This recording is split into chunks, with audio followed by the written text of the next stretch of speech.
O Brasil comemorou os 200 anos de independência aqui em Brasília, com um desfile político, um desfile militar, mas a independência do Brasil conjuga-se em muitas paragens neste país continental. Pudemos, ao longo da Assembleia da Conferência Nacional dos Bispos Brasileiros, ouvir as análises que aí foram feitas sobre a situação social no país, e é em torno dessa análise que vos propomos agora seguir neste programa 70x7 para olhar o país a partir da análise que o Episcopado Brasileiro dele faz.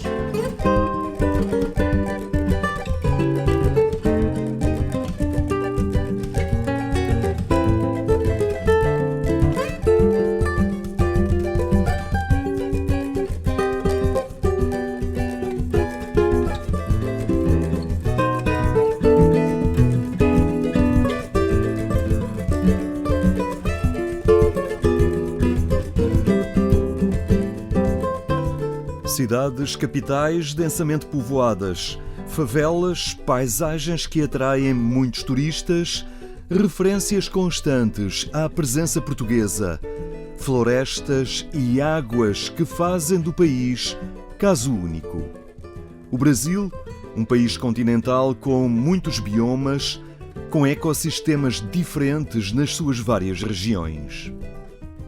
Às diferenças naturais e da ocupação do território, somam-se outras, as que são consequência da presença e da ação de mulheres e homens neste tempo. Desigualdades sociais que fazem do Brasil o maior país do mundo no que diz respeito a diferenças entre ricos e pobres. E é diante desse alarme que a Conferência Nacional dos Bispos do Brasil reage. O Santuário Nacional de Aparecida realiza-se em cada ano a Assembleia de todos os Bispos do Brasil. Este ano os trabalhos decorreram entre o dia 28 de agosto e 2 de setembro. Foi uma etapa presencial, após uma primeira onde os trabalhos foram desenvolvidos por videoconferência, e reuniu cerca de 300 bispos. Em cada Assembleia, a situação social, política e económica do país passa pela agenda dos trabalhos, e de duas formas. Primeiro, pela partilha de uma análise sociológica realizada pelo Grupo de Análise de Conjuntura da Conferência Nacional dos Bispos do Brasil, CNBB, e pela publicação de uma mensagem da CNBB ao povo brasileiro sobre o momento atual. Na análise de conjuntura reúnem-se indicadores, analisam-se números e investigadores universitários produzem conclusões. Neste ano de 2022, por ocasião da 59ª Assembleia da CNBB, as principais conclusões situam-se a dois níveis: as desigualdades sociais e a fome. O Brasil é considerado hoje, pela análise dos cientistas sociais, dos cientistas políticos, como o país mais desigual do mundo, hoje, na comparação de 216 países. E esse momento em que nós estamos passando é o momento em que está se convivendo é a primeira vez na história do Brasil que tem 60 milhões de pessoas que passam fome. E que tem alguma insuficiência alimentar, mas que tem 26 milhões que passam fome mesmo, que estão passando fome. 26 milhões, isso é muita gente.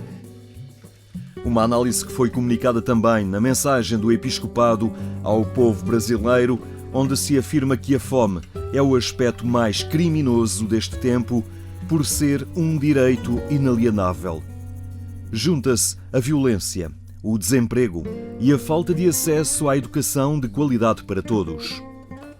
Muitas comunidades, bairros e favelas vivem essas desigualdades e, sobretudo, experimentam a dificuldade e uma educação integral e condições de habitação digna.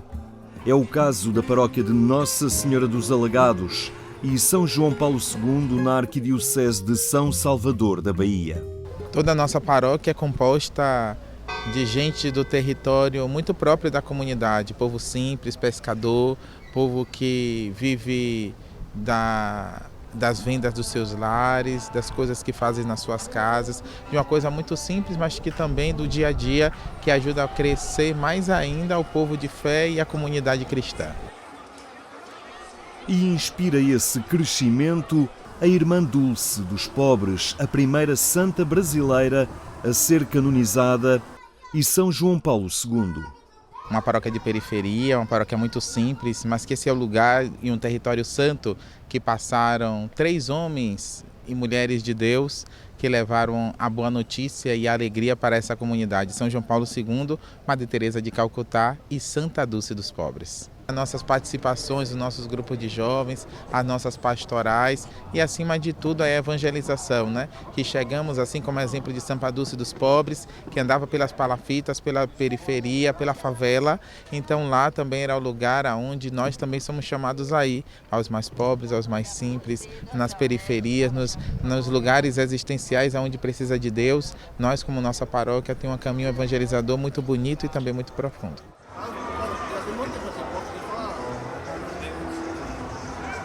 Um desafio que convoca esta paróquia da Arquidiocese de São Salvador da Bahia em todos os momentos, também nos que são vividos pela sociedade brasileira, a celebrar 200 anos de independência e na preparação de um momento eleitoral. Os cristãos são chamados a serem sal da terra e luz do mundo, nas mais diferentes situações da sociedade ou da história. Num período como esse, um período eleitoral, um período de campanha política eleitoral, nós precisamos ainda mais da participação consciente e responsável dos cristãos, aliás, de cada cidadão, mas particularmente dos cristãos na vida social. Num país polarizado também a nível político, o arcebispo de São Salvador da Bahia pede diálogo e participação. É um momento em que nós precisamos de motivar e dar testemunho de diálogo e de respeito, de convivência fraterna. Quem pensa diferente na política não deve ser visto como um inimigo a ser combatido, mas como alguém com quem nós podemos estabelecer diálogo e juntos aprender, juntos participar da vida política do país. Um desejo que encontrará dificuldades no momento político do Brasil, tanto entre candidatos como entre os eleitores. O tema marca a análise de conjuntura produzido pela CNBB por ocasião da Assembleia que decorreu no fim de agosto e nos inícios de setembro em Aparecida.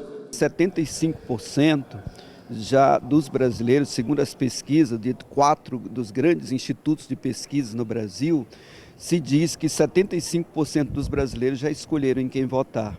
Já escolheram. Mas existe uma desilusão muito grande. Talvez seja a primeira da história, desde 1932, que não existe um número tão grande de pessoas que rejeitam os atuais candidatos. Tem deles que chega a 51%. O segundo colocado, por exemplo. E o outro chega a 37% de rejeição, que não votaria de forma nenhuma. Isso significa que, na prática, nós teremos um presidente da República que não será aceito por 1/3, no mínimo, da população, não o aceitaria de forma nenhuma. A análise à conjuntura do país debruça-se sobre os indicadores da política e a governabilidade que vai resultar do próximo ato eleitoral. Qualquer um que for eleito, os dois que estão mais em posições mais elevadas, tanto Luiz Inácio Lula da Silva e Jair Messias Bolsonaro, seja um, seja o outro que ganhe as eleições, terão grandes dificuldades para poder fazer com que, primeiro, criar uma unidade nacional, depois fazer com que haja emprego, sobretudo porque o desemprego, a taxa de desemprego é grande, e depois fazer com que todo o sistema de renda possa chegar aos brasileiros que passou aproximadamente uns 5 anos, o Brasil já vivendo um posto de país de primeiro mundo. Situação social, económica e política que traz dificuldades a quem tem de gerir o país também por causa da composição parlamentar. Gerir o país, quem for eleito terão dificuldades porque o Congresso, hoje nós temos no Brasil o centrão, o chamado um grupo, uma bancada, que ela se posiciona no centro e ela faz o sistema presidencialista de refém. Por isso o presidente tem dificuldade de governabilidade, porque esse centro torna-se como se fosse um semipresidencialismo. Peculiar também no ambiente político brasileiro é o lugar que é ocupado pela religião. Do ponto de vista das ciências da religião, da sociologia da religião, é um fenômeno que está acontecendo, em que se está utilizando muito a religião para legitimar posturas políticas, entre elas aquelas posturas que são um pouco mais medievais da igreja, que a igreja não é comum que a igreja do Brasil utilizaria.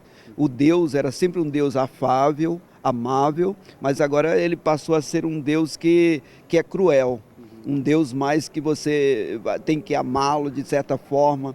Aqui tem o modelo até mesmo fascista, um pouco mais idealizado no modelo do fascismo europeu. Está se utilizando muito da pauta moral da religião para poder legitimar posturas conservadoras ou de extrema direita, para poder fazer lembrar que é a partir da religião, é a partir de Deus, da família, é que esses valores vão ser executados. Então, por isso, para pedir voto, para poder, e o brasileiro tem um coração muito, muito aberto para essas questões, e então isso é passável, é muito fácil.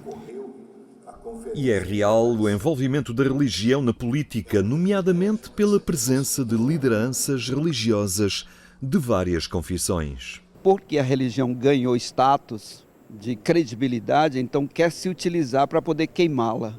Então, por isso, nós não gostaríamos nunca de ver isso. Nós encontramos muitos pastores. A bancada evangélica, por exemplo, aqui são 38%. 38% dos deputados federais e que determinam leis, que aprovam leis, 38% são evangélicos. É chamado até de bancada evangélica.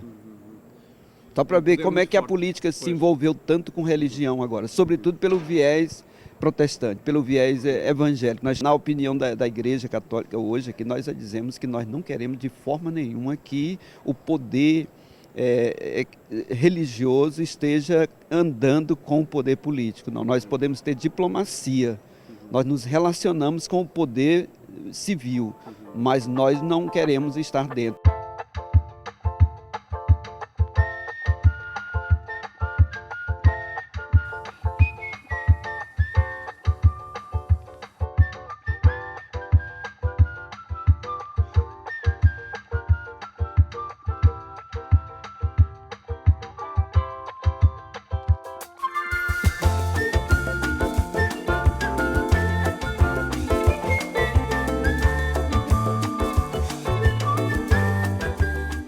À dignificação da política e ao combate das desigualdades sociais, junta-se o cuidado da casa comum.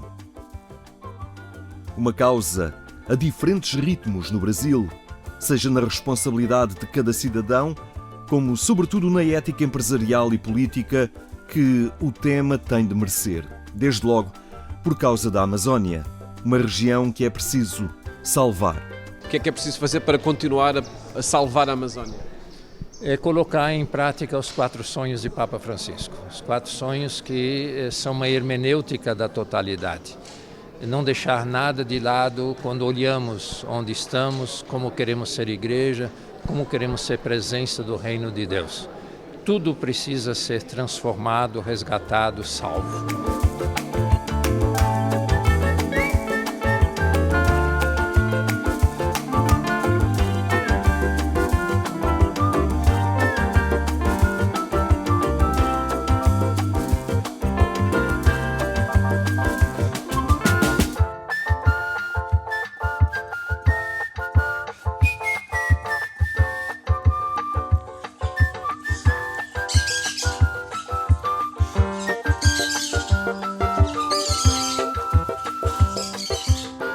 Leonardo Waldricum Steiner, arcebispo manaense. Dom Leonardo Steiner é dos últimos cardeais criados pelo Papa Francisco no consistório do dia 27 de agosto. É o cardeal da Amazónia. Arcebispo de Manaus, desde novembro de 2019, mantém por perto a atenção ao cuidado da criação e olha para a região amazónica como um laboratório para todo o mundo. Penso que a Amazônia pode ser um sinal de como conviver no meio ambiente. Não perdemos a poesia, não perdemos a relação, com a natureza, apreciarmos a natureza. Existem os micro-organismos que nós não vemos, mas eles são vitais para nós mesmos, mas para a própria terra, onde, por exemplo, os produtos químicos lançados destroem também os micro-organismos, depois não nasce mais nada. Então, esse cuidado que nós desejamos ter com a Amazônia e que já existe também em outros lugares, pode ser um sinal para o mundo e nós precisamos cuidar mais da nossa casa comum. Para isso, o Cardeal da Amazónia diz que é necessário combater a grande ameaça na Amazónia e em todo o mundo. A grande ameaça, no fundo, é o dinheiro, a busca do dinheiro, o enriquecimento. Então, garimpo é ouro, ouro é dinheiro, a deflorestação, a madeira é dinheiro, a pesca predatória é dinheiro. Não se olha para o habitat, não se olha para quem está lá, se olha para o tanto de lucro que eu posso tirar. E isso é o grande problema nosso, e não é um problema só brasileiro, é um problema, e não é só um problema amazônico. Um problema de todo o mundo que tem de ser enfrentado por todos. Se diz assim, não, um desenvolvimento sustentável. O que é desenvolvimento sustentável? Quer dizer, desenvolvimento sustentável para bem de quem? Para quem lucra. Não se visa, por exemplo, as comunidades ribeirinhas, as comunidades indígenas que desejam continuar a viver a sua cultura, o seu modo de viver, ali onde estão, mas não se quer entrar ali na terra para tirar a riqueza que existe. E depois ficam ali os indígenas com uma terra devastada, com a terra sem as suas riquezas.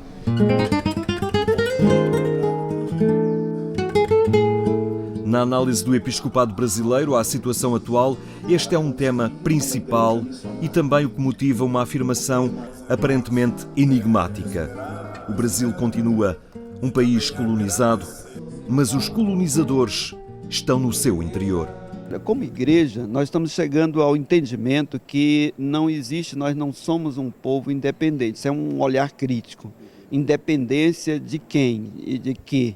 Nós somos um povo ainda que é apresentado como, na linguagem internacional, como um colonizador nos tempos da colônia, dos países que foram colônia, no caso Portugal com o Brasil, no tempo desse, no tempo dos países franceses, a França com países africanos e etc.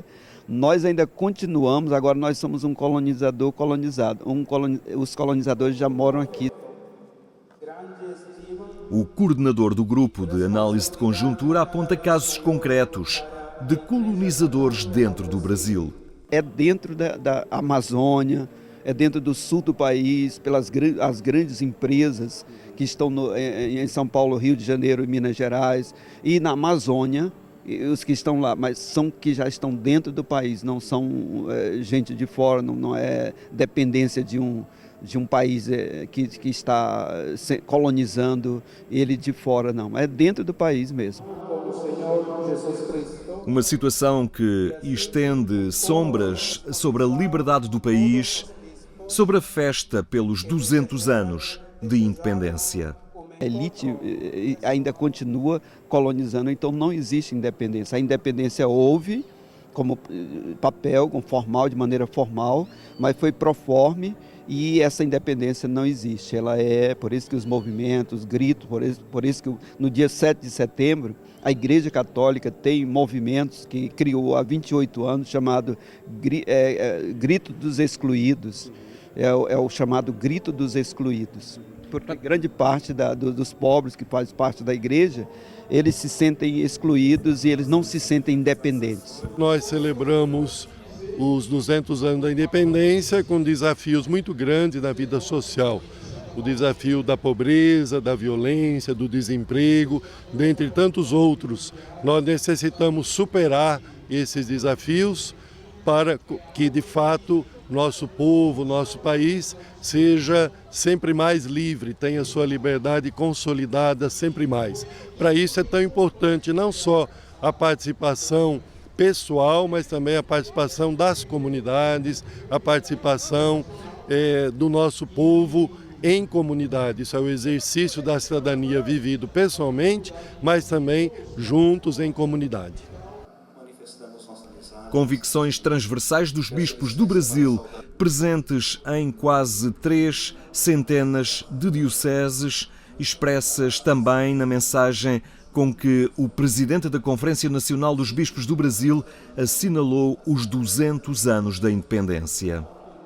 A celebração do bicentenário da independência do Brasil convoca-nos a cultivar a coragem cristã, alicerce para o exercício da cidadania.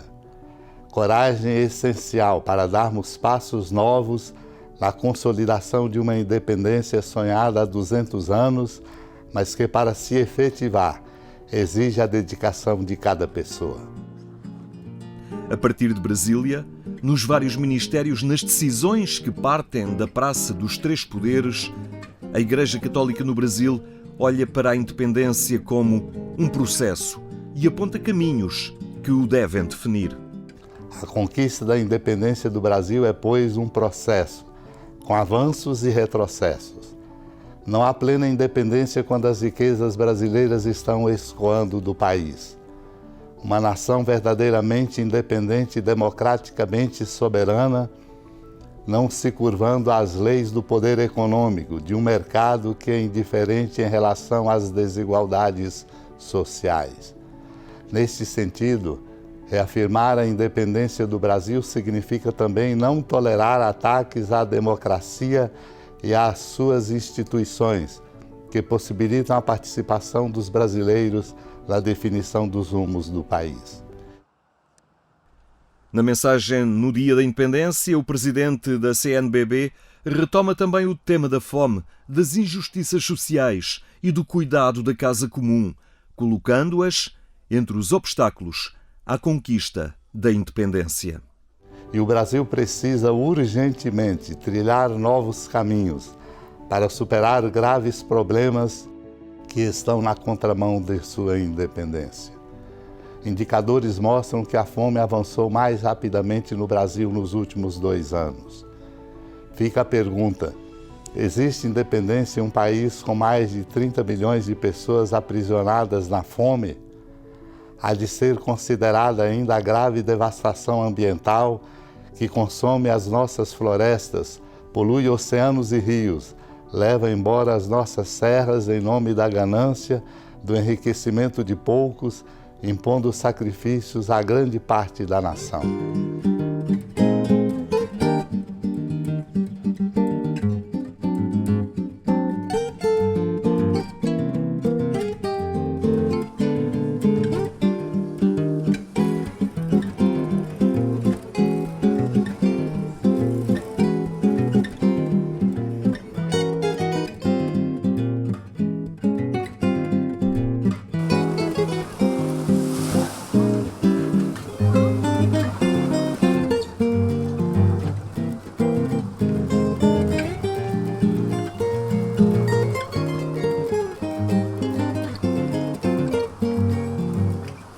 (7 de setembro, o Dia da Independência do Brasil, este ano a comemorar precisamente 200 anos desse grito de Ipiranga.